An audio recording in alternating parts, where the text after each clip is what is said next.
Årets jubelscene er en pris, som vi danske spillere har indstiftet for at hylde de fantastiske øjeblikke, de gyldne øjeblikke, hvor vores sportsstjerner endelig kan lade følelserne for frit spil. Der har været masser af jubelår i 2014. Nogle af scenerne har været fjollede, andre har været meget rørende. Men det gode ved det er, at de alle sammen bringer ekstra kolorit ind i sporten. Jeg synes, vi lige skal se de 7 finalister, man har kunnet stemme på, en gang til. Der var FC Midtjylland-trænerens høje flagføring. Sisto-familiens krigerhyl ved Sønnekes landsholdsudtagelse. Fortuna Hjørrings skamlekollaps efter DM-triumfen. Så var der Jan Ø. Jørgensens rørende sejrssalut. Anders Eggerts tidlige og lidt arrogante jubel.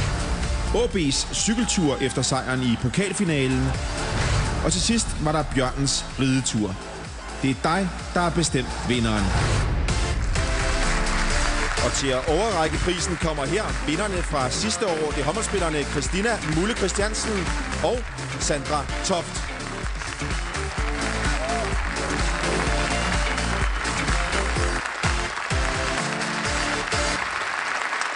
Og vinderen er...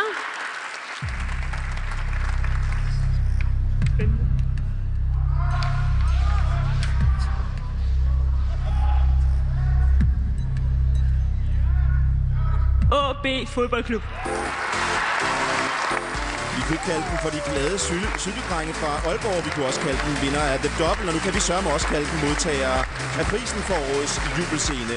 På vej på scenen for at modtage prisen på vegne af hele AaB's fodboldhold har vi Søren Frederiksen, Rasmus Tillander og Mathias Wigman.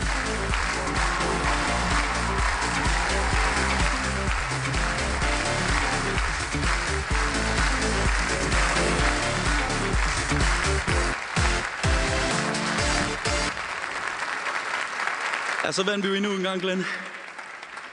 Skal vi lave den? Ja, det skal vi nok. Skal vi lave den? Ja, det skal vi nok. Kom bare, kom bare.